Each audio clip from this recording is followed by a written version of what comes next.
Welcome to this session of the cloud computing course.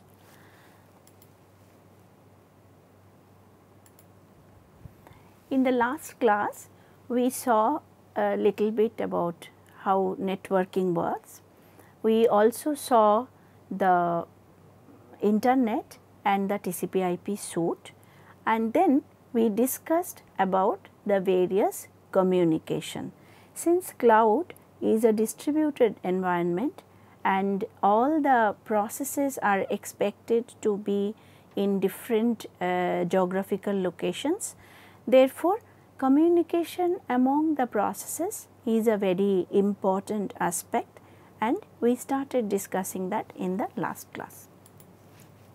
This class we are going to see how the communication is going to be reliable, because the communication is completely dependent on the networking, and we have already said that networking is extremely unreliable. Therefore, in spite of the unreliability, how best to use communication in a distributed environment to make it reliable is the topic that we are going to discuss today. So, in this we will see the group communication. First we will see the reliable communication, and then we will discuss the group communication. So, what is a reliable communication? A reliable communication is a communication service that is able to mask some of the failures that may be injected due to the unreliability of the channel. So, therefore, what we are going to discuss today is the fact that our underlying assumption is going to be that the channel is unreliable, channel meaning the networking, the internet is unreliable, and how we still provide a reliable communication. So, to define a reliable communication, we have three mechanisms that we have to discuss. We have to discuss what is validity, we have to discuss what is integrity, and we have to discuss what is agreement. So, validity is when a message sent by a sender is eventually received by the receiver. We call it a valid communication, which automatically implies that it is not necessarily that a message sent will be a message received, but if a message sent is always a message received, we call it a valid communication. The next is the integrity. Integrity has two assurances. The first one is that the message received is identical to the one that is sent, and the second one is that no messages should be delivered twice. So, if one message has been delivered to one system, it must be ensured that the same message is not delivered one more time. Here we follow what is called the at most once protocol. In a distributed environment, it is possible to have exactly once protocol, which means that a message sent will be received exactly once. It is also possible to have at least once protocol, where we say that it may be received once or it may not be received at all. In at most once, we say that maximum one time it will be received. It will never be received more than once. And then finally, we see the agreement part of the reliable communication, where we see that the agreement is that if a message is sent and is delivered to one of the processes in a group, then it will be delivered to all the processes in a group. So, this is applicable only for a group communication. The other two, earlier two, are applicable for both single communication and group communication. So, what is the problem of validity? The communication using a message and over a network causes the problem of validity. So, we said that validity is that the message, if it is sent by the sender, will be received by the receiver. Why this is not guaranteed in a distributed environment like cloud? Because we are sending message over a network and network may fail, network may drop a packet, network may be unable to deliver the packet, and therefore, a message sent may not necessarily be message received. What is the problem of integrity? There are two independent sources from which integrity threats come. One is that the protocol many times it retransmits a message, but when it is received it should reject the duplicate message, so that there should not be any duplication. So, if I send a message, as we have discussed already in TCP, what happens in a TCP/IP protocol, the message is sent, and if the message is not received within a certain time, the message is retransmitted again. If we do this, then if the earlier message also is received and the later message is also received by the receiver, then we have a problem of duplicacy, that two messages are received. And the other problem of integrity is that there may be malicious attackers on the way. When I send a message, that it may be intercepted by an attacker and it may be changed or made incorrect by the attacker. So, these are the two problems that our communication mechanism has to ensure that should not happen. The next is the agreement problem. Essentially, in a group, the cooperative agreement is very difficult. So, what do we mean by cooperative agreement? Typically in a group, we expect that some work will be done either by all the members or by no member at all. So, if we take an example of a database, then assume that there are multiple copies of the database replicated in various data centers, and if one copy is updated by one user, then the system, by the guarantee of agreement, has to ensure that all the copies are also updated. If that, now why that should not happen or that may not happen? It may not happen in case if there is a network failure or if there is a network partition due to failure, then what may happen is some processes or some data centers get updated with the new data, but some data centers may not be able to agree to update. So, that is the problem of agreement. Now, why we are discussing these three conditions for reliable communication is because in any cloud environment, whenever we offer communication, we have to understand that the communication can either be reliable or unreliable, and based on the user's requirement, we have to ensure that we provide the kind of communication that is required by the user. If the user wants a reliable communication, then it is the guarantee of the cloud service provider that all communication that happens between processes run by the user has to have both all the three parts of reliability, validity, integrity and agreement. Now, let us see what are the types of groups. First types are closed group and open group. In a closed group, we have a system where all the processes inside the group, this circle you see are the processes inside the group, they can communicate with each other, but any process that is outside the group is unable to communicate with the inside processes. Whereas in an open group, the processes within the group are able to communicate with each other freely, and also any process that is lying outside is also able to send messages to the to one or more participants of the group. The next is the type of overlapping and non-overlapping group.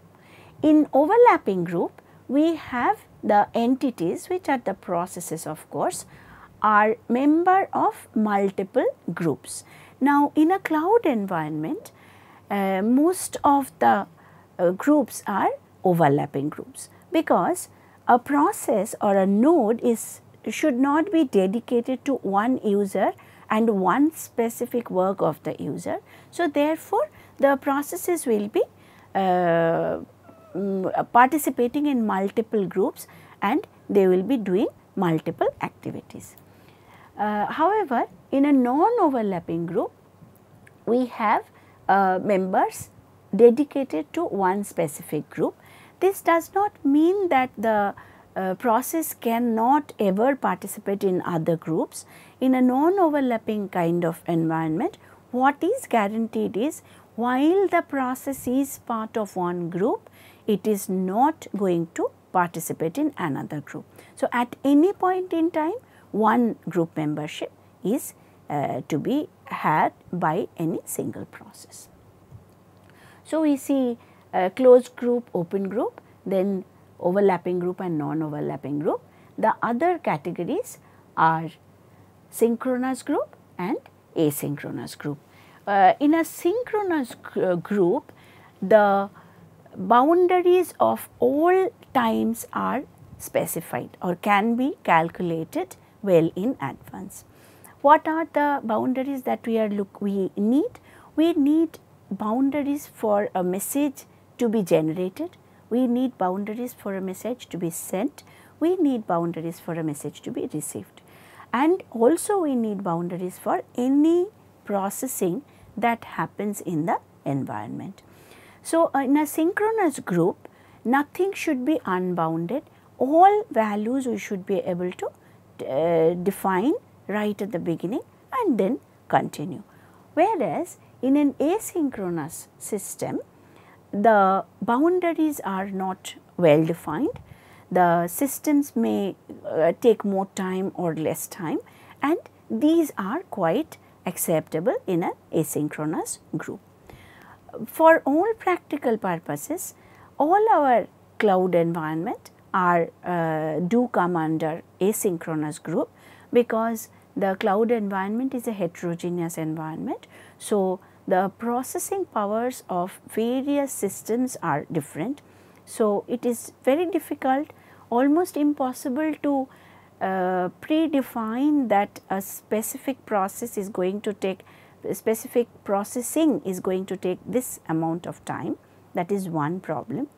Then communication in cloud is dependent on the internet, which we have established that is unreliable. So, therefore, all communications are unbounded. We cannot put a bound saying that a communication will be completed starting at this specific time, will be completed within this time. So, typically the cloud environment is a asynchronous environment. However, there may be some situation very specific, very required situation where we may need to discuss synchronous group also. So, both the synchronous systems and the asynchronous systems are required in a cloud environment. So, now we will see the three mechanisms used for multicasting, group communication, multicasting, broadcasting and unicasting. So, first we will see what is unicasting. In unicasting, one sender and one receiver will send a message one to one. So, if there are more than one receivers, then for every receiver separate one unicasting will be executed, and therefore, all the group members will be receiving one separate unicast. Whereas, in a multicast, only those specific processes will be sent the messages, and all these specific processes will receive the message. So, these are the two mechanisms, unicast versus multicast. The cost of unicasting is very high, that goes without saying, because every member of the receiving group has to be sent a separate unicast. So, the creation of the message and then sending of the message has to be done separately for each receiving entities. Whereas, in multicasting, I create one message and send it to all the group. The next one is a broadcasting. In broadcasting, each process is sending a message to all the other members of the network. So, how is this different from a multicasting? In broadcasting, all messages go to all processes irrespective of whether they are part of the group or not. So, how do I decide whether I want this message or not? Every time a message arrives, I look at the message and see whether it is meant for me or not. That means, it is meant for which group and am I part of that group. In case I am part of the group, I accept the message. In case I am not part of the group, I delete the message or drop the message. Obviously, there is a lot of network congestion that happens if we use broadcasting instead of multicasting. So, we look at multicasting and various aspects of it. Most of the network does have multicasting, and in a cloud environment, we see that most of the cloud systems and cloud based applications are using multicasting environment. We take the example of online conferencing, which is a popular example is a video conferencing. We can take the example of all the scoreboards that are maintained in a cloud based environment. We can look at the example of the storage systems or databases. We can look at the example of air traffic control, where every controller, there are many controllers, and every controller has to receive the message. So, what is defined as a multicast group? The number of processes that are present in a group and who are going to send and receive messages among them is called a multicast group. What is where each process is sending and receiving messages. A message sent by any process in the group can be or rather should be received by all the participating processes in the group, and a new process may join, and also a process may leave a group at any point in time. So, the groups are not predefined, the groups are flexible and processes are allowed to join and leave.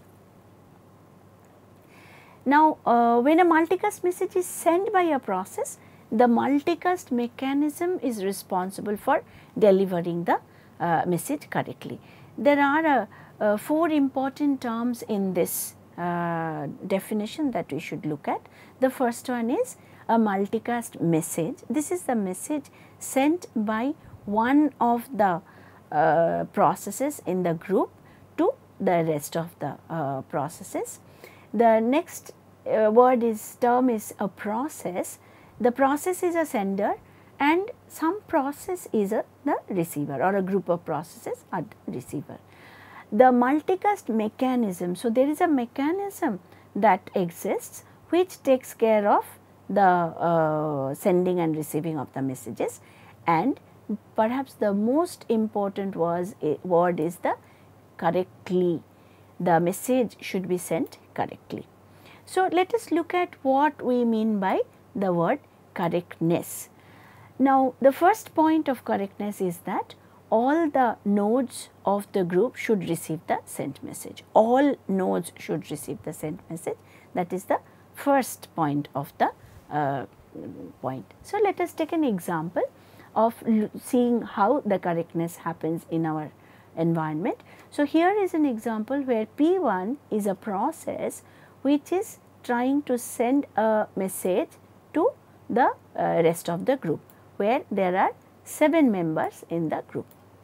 Now, when this message is sent to all the 6 members, then correctness says that all processes should receive the message, but here we see that P2, 3, 4 and 5 have received the message. What happened to the other processes? They have not received the message. So, therefore, it is not a correct communication. Why has this happened? It may have happened because of a network failure, it may have happened because of congestion and packet drop.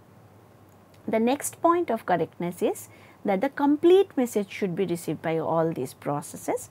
Now, let us take this example, same example where we just now saw the example before, where we have this process P1 who is trying to send a 64-bit message to other processes. When it multicasts this 64-bit message, all the processes, 4 of the receiving processes have received appropriately the message 64-bit, but 2 processes P4 and P6 are receiving only 32-bit of the message.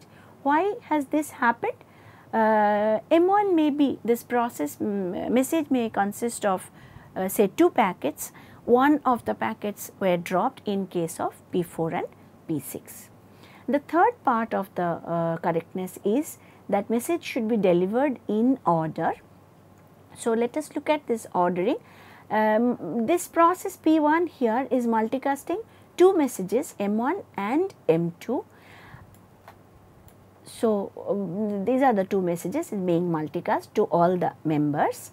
Now, the message M1 followed by M2 are received by the 4 processes, but these 2 processes receive M2 followed by M1, and therefore, the delivery order is not maintained. So, why this happens? There may be a routing delay for which M2 is delivered first before delivering M1. So, correctness is at these 3 points, and the guarantee is not possible because of all the network related problems. Also, guarantee is not possible because there are heterogeneity of the nodes, and the distance between the sender and all the receivers are not the same. So, therefore, the question arises, do we actually need correctness? So, it is not always necessary to have correctness in a multicast communication.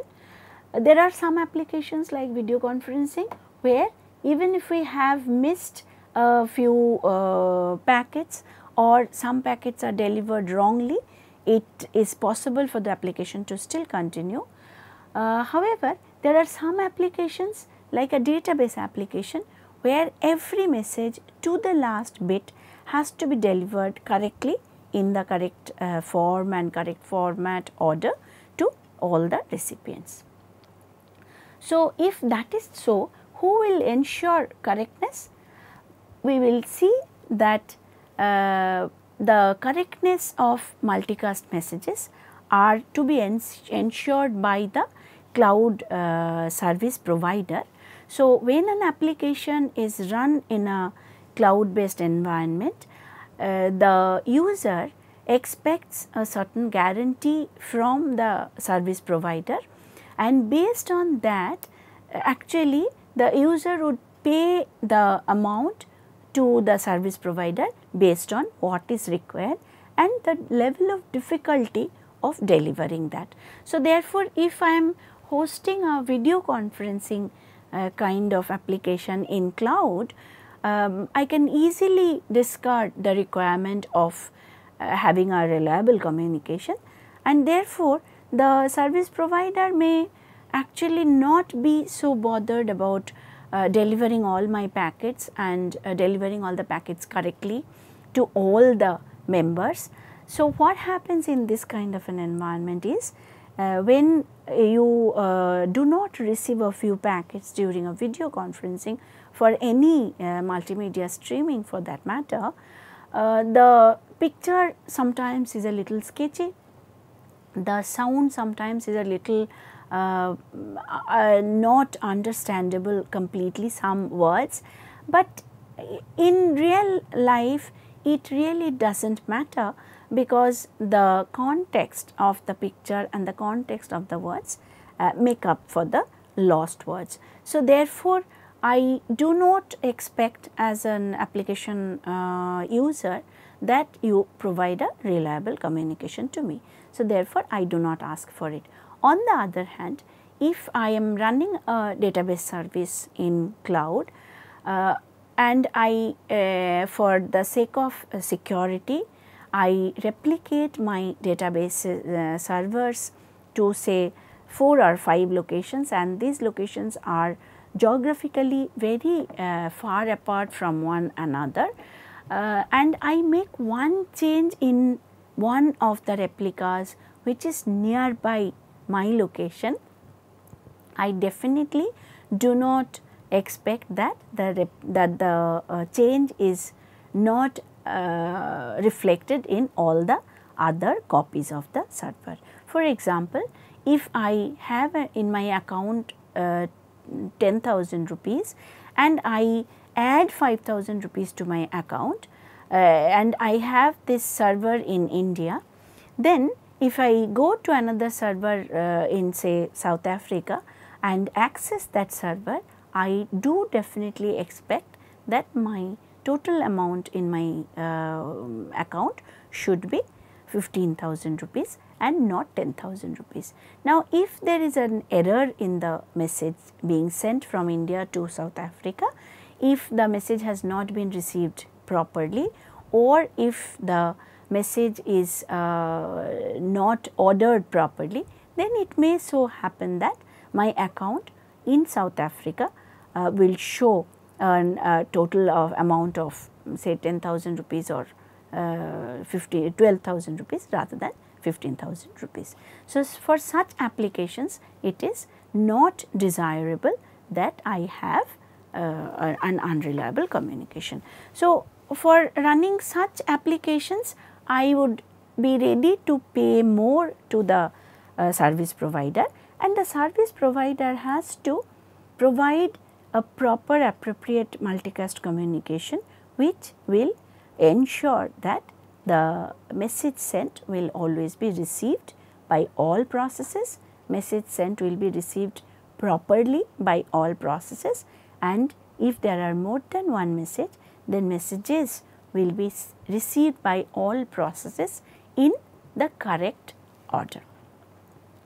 So, to conclude this session today, we have discussed how the characteristics of reliable communication. We saw that there are 3 characteristics: validity, integrity and agreement. We looked at the different types of groups. We saw closed group, open group, we saw non-overlapping group and overlapping group, and we saw synchronous group and asynchronous group, and we discussed that all these types of groups are very important in a cloud environment.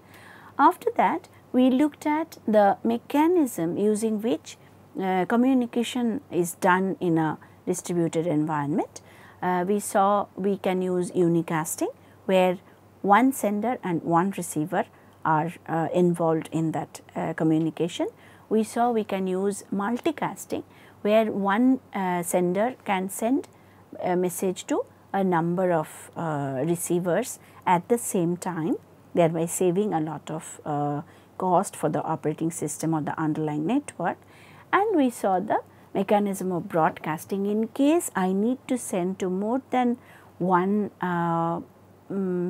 processes and I do not have a multicasting mechanism, then I use broadcasting mechanism in which we send it to all the nodes in the network, and only the relevant nodes are expected to retain the received message. Other nodes are expected to drop or ignore the received message.